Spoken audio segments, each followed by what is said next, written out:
Alléluia. Bonjour à tout le monde. Merci d'être là pour cet enseignement. Nous continuons avec les tentations de Jésus.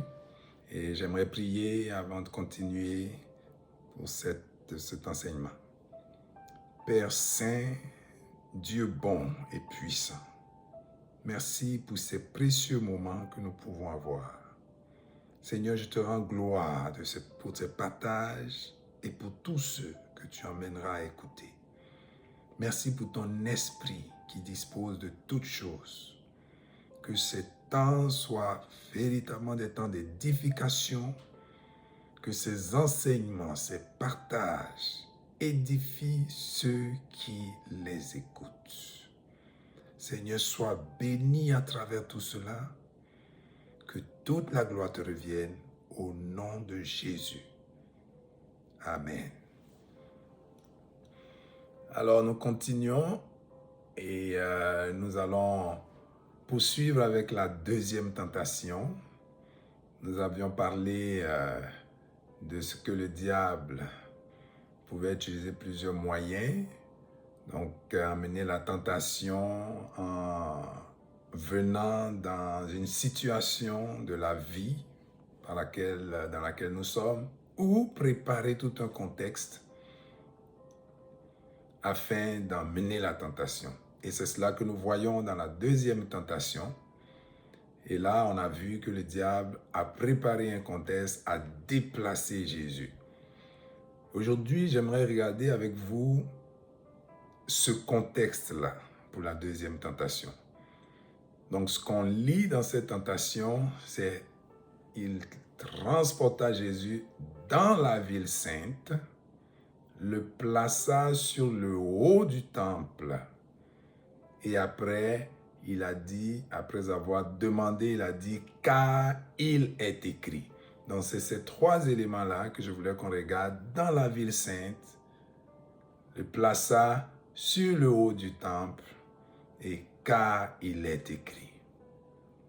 Donc, dans la ville sainte ici, il est question de la ville de Jérusalem, qui est la ville sainte pour les Juifs, mais qui est une ville spéciale aux yeux de Dieu aussi.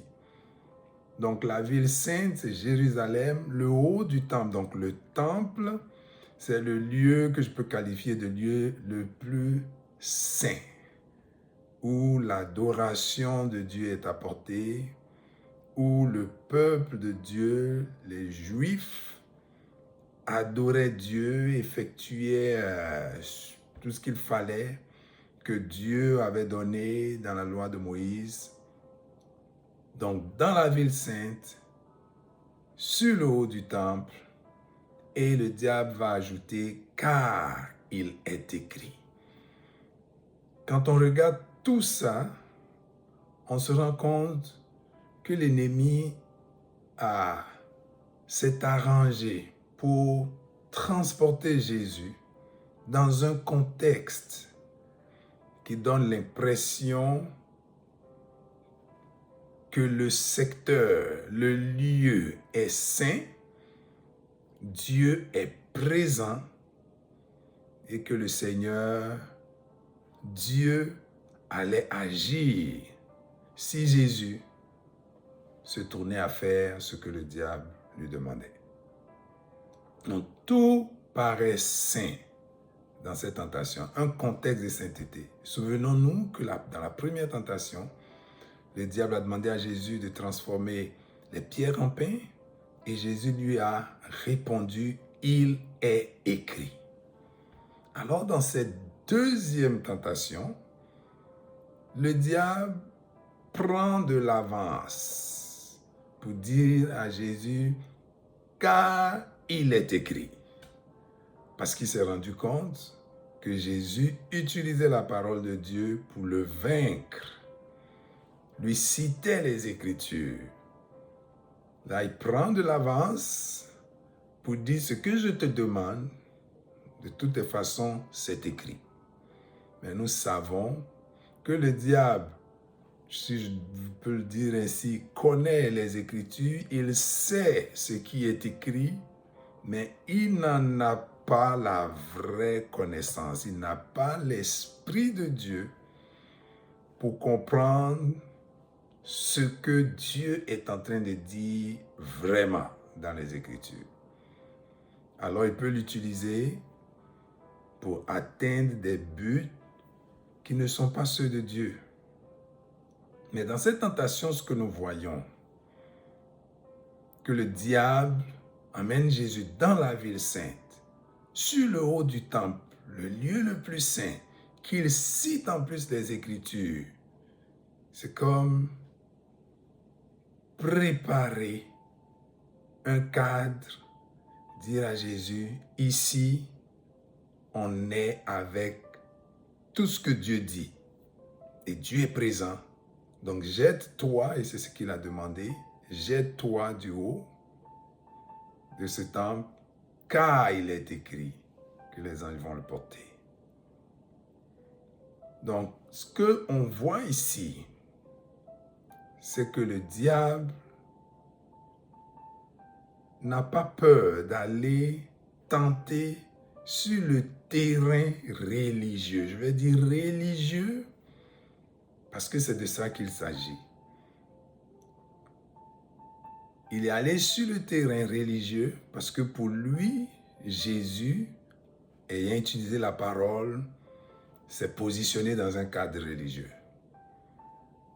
Mais vivre comme enfant de Dieu, ce n'est pas vivre comme religieux.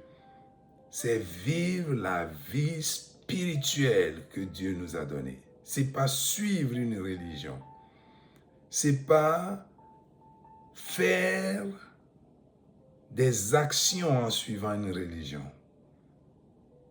comme beaucoup de religions le recommandent. Mais c'est une vie de communion avec Dieu, par l'Esprit de Dieu que nous avons, pour savoir ce que Dieu nous dit, pour utiliser sa parole conformément au plan qu'il a, et non pas pour atteindre des buts qui sont contraires à sa parole, comme le diable le fait ici dans ce cas. Donc le diable, il sait beaucoup de choses.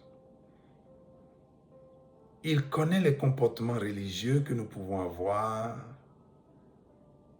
Il n'a pas peur de venir sur le terrain religieux. On le voit dans cette tentation. Il ne craint pas ces choses. Aller dans l'église, il ne le craint pas. Il s'introduit même dans l'église. Alors ne pensons pas que tout ce qui est dans l'église vient nécessairement de Dieu. Parce que le diable s'infiltre dans l'église. C'est là que les enfants de Dieu doivent comprendre que Dieu nous a fait ses enfants et la façon dont il nous a fait ses enfants est vraiment un privilège particulier. Qu'ils viennent habiter en nous pour que nous puissions désormais vivre dans une communion avec lui. Que nous puissions recevoir ses instructions et sa direction directement de lui. Que nous puissions être enseignés par l'onction qui est en nous, comme l'apôtre Jean le dit dans ses épîtres. Nous avons reçu l'onction et cette onction-là nous enseigne. Donc Dieu a placé des choses dans cette dispensation dans laquelle nous sommes pour que nous ne puissions pas nous laisser tromper par les choses qui se passent. Parce que le diable s'introduit dans l'église. Pouvez-vous vous souvenir des choses que l'apôtre Paul a dites aux Éphésiens quand il les quittait? C'était un moment où il a prié avec les anciens de l'église. Et il a dit, je sais qu'il s'introduira parmi vous des loups, ravisseurs. des loups ravisseurs vont s'introduire. Et il y en a.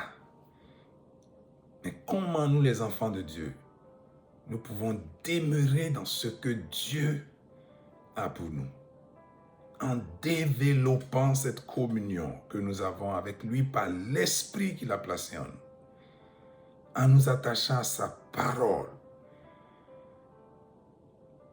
Donc quand nous sommes dans l'église, ce n'est pas le cadre de l'église, les réunions que nous faisons qui déterminent que nous sommes dans le plan de Dieu.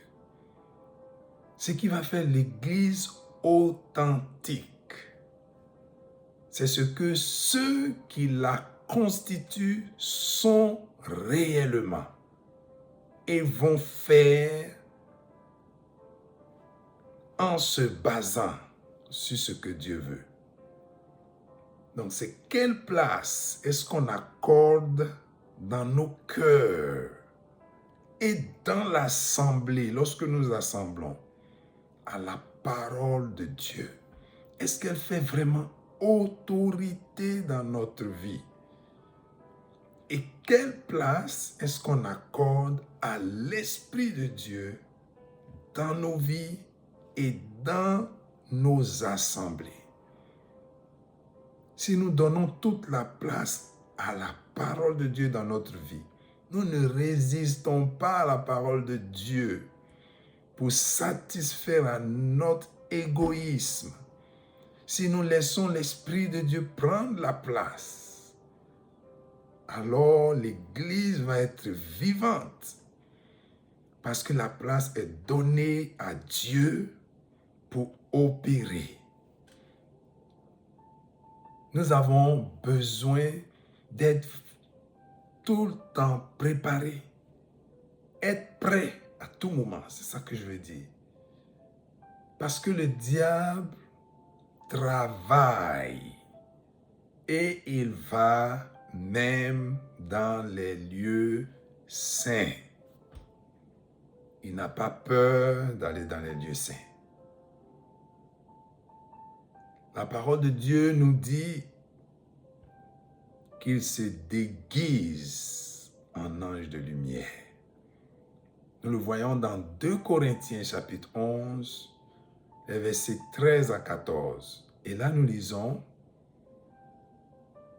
ces hommes-là sont de faux apôtres. C'est l'apôtre Paul qui parle. Des gens qui viennent comme apôtres, qui viennent pour leur propre plaisir ou leurs propres objectifs.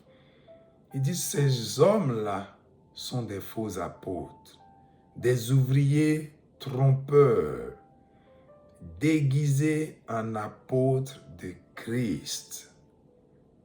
Et cela n'est pas étonnant, puisque Satan lui-même se déguise en ange de lumière. Nous avons à faire attention à nous garder le plus proche possible de Dieu, pour ne pas aller dans des doctrines qui nous éloignent de la parole, des doctrines qui nous éloignent des choses de Dieu. Et comme je le dis et je le répète, Dieu a fait de nous ses enfants. Il nous a marqués du sceau de l'Esprit. Il nous a donné son Esprit pour que nous puissions avoir cette intimité avec lui. Si nous vivons et que nous avons l'impression que Dieu est trop loin, c'est parce que nous ne savons pas ce que Dieu a déjà fait pour nous. Nous avons besoin de revenir, de savoir ces choses, de connaître ces choses, de les vivre par la foi, de prendre le temps devant le Seigneur et prendre cette conviction selon ce que sa parole nous dit, que nous sommes ses enfants, que nous avons son esprit et que nous avons le droit de marcher avec lui. Nous avons accès au trône de grâce de Dieu. La parole de Dieu nous le dit. Donc tout enfant de Dieu doit se sentir libre et se sentir proche de Dieu. Dieu ne peut pas être plus proche de nous qu'il est maintenant, avec lui-même en nous par son esprit. C'est à nous de développer notre foi dans ces choses que la parole de Dieu nous dit déjà. Si nous croyons Dieu trop loin et que nous devons l'appeler, crier pour l'appeler, alors nous perdons beaucoup de temps. Développons cette intimité, développons cette vie que Dieu nous a donnée en croyant qu'il est vraiment présent en nous, avec nous, qu'il est pour nous. La parole de Dieu nous dit, si Dieu est pour nous, qui sera contre nous? Dieu est pour nous. Rien de ce que l'ennemi va vouloir faire ne peut triompher de l'amour que Dieu a pour nous. J'avais donné ce passage de Romains 12, 11 dans la précédente étude. Ayez du zèle et non de la paresse. Pour les choses de Dieu, soyons debout. Ayons du zèle. Ne paraissons pas pour les choses de Dieu. Souvent, beaucoup d'enfants de Dieu sont paresseux dans les choses de Dieu. Lis la Bible, méditer la parole de Dieu, la garder, passer du temps de communion avec le Seigneur, prier. Nous paraissons dans ces choses. Beaucoup d'enfants de Dieu paraissent dans ces choses, mais sont très actifs dans beaucoup d'autres choses, dans beaucoup d'activités, être avec les amis, jouer, très actifs dans le travail séculier, je veux dire, et même n'importe quel travail, très actifs. Mais ce que la parole de Dieu nous dit, c'est d'avoir du zèle pour les choses de Dieu et de ne pas paresser. D'être fervent d'esprit. C'est la suite de ce verset. Soyez fervent d'esprit. Pas fervent d'intelligence, ni fervent dans la chair, dans la force physique. Être fervent d'esprit. Ça veut dire que les choses spirituelles doivent être vivantes en nous. Et chaque fois que nous devons regarder une situation, analyser une situation, ce sont les choses spirituelles qui doivent monter en premier. Non pas notre intelligence, non pas notre sagesse humaine. Il y a une sagesse qui vient de Dieu et qui est basée sur les choses de Dieu, que nous avons besoin d'avoir pour vivre comme Dieu veut. Mais vivre comme Dieu veut, ce n'est pas une vie de loi, une vie de restriction, non. C'est une vie réellement libre. Jésus dit que nous serons réellement libres si le Christ nous a franchis. Si Christ nous a affranchis, si nous connaissons la parole de Dieu, là, nous la connaissons, et nous a franchis, nous sommes réellement libres. Nous ne vivons pas une vie de peur, nous ne vivons pas une vie de crainte de l'avenir, parce que notre foi est en Dieu, qui est vrai et qui est capable de prendre en charge toutes choses dans ce monde. Puis le verset termine, servez le Seigneur. Nous avons à mettre du temps à servir le Seigneur. Servez le Seigneur. Nous devons le faire selon que Dieu nous appelle à le servir. Et chacun de nous a quelque chose à faire dans cette œuvre dans laquelle nous sommes co-ouvriers avec Christ. Soyez bénis, soyez édifiés, fortifiés par ces paroles. Père, merci pour ce temps. Merci à toi qui donne le vouloir et le faire et qui me permet de faire ces partages. Merci d'édifier tes enfants à travers cela. Dans le nom de Jésus. Amen.